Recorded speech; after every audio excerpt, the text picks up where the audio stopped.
I'll never forget it. It changed my life. People started showing up. I remember Jon Favreau and I were driving around to theaters, and they kept rolling over Iron Man into other theaters, kind of like watching, watching the train schedule change.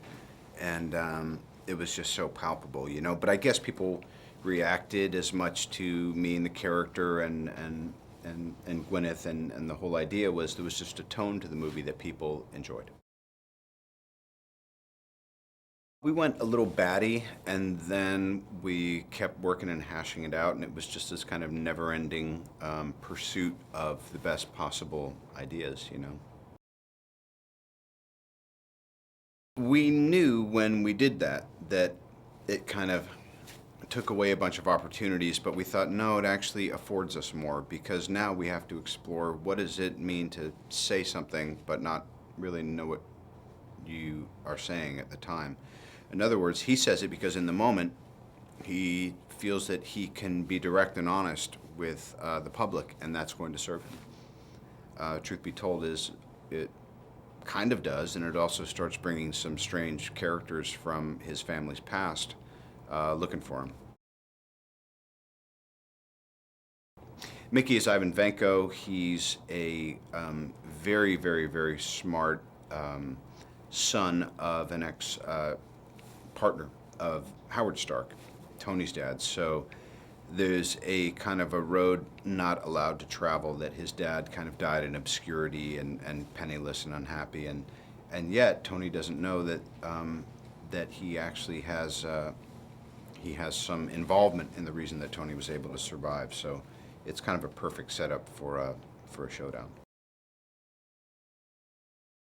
I remember shooting that at strangely Downey Studios, and we also had some plates and a bunch of guys, you know, advising us from Monaco. It was just a really interesting week when we saw him appear as Whiplash, and Mickey had a lot of his own ideas and specs about how he wanted to appear, what the choreography was like. Obviously, from having done The Wrestler, we really trusted his instincts, also being a boxer, but more so just his psyche and the mindset of this guy is really quite intimidating. I always thought, why do we not address the fact that Tony Stark is a very accessible person, and what would he do to protect himself in the event of an emergency? So, thus, a new little piece of tech that we get to enjoy.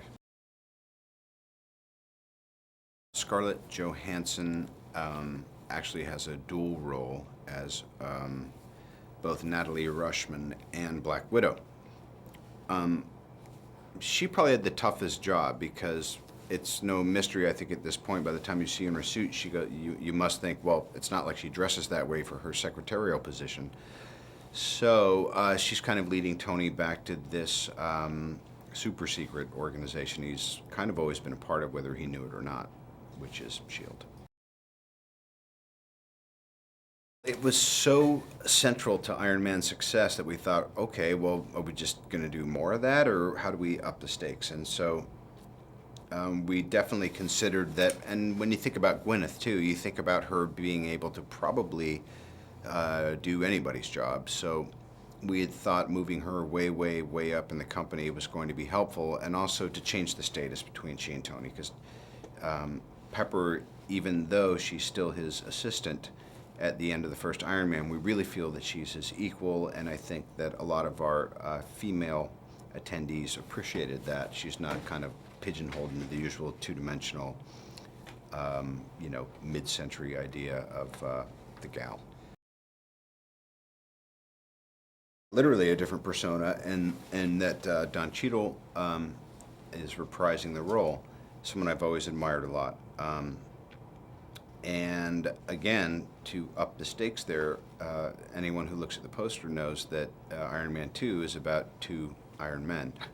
And one of my happiest remembrances is how we actually really were able to craft that taking place, because it could have again been two-dimensional, but we had to really see Rhodey's conflict, and the way it unfolds is a little more interesting than you might think.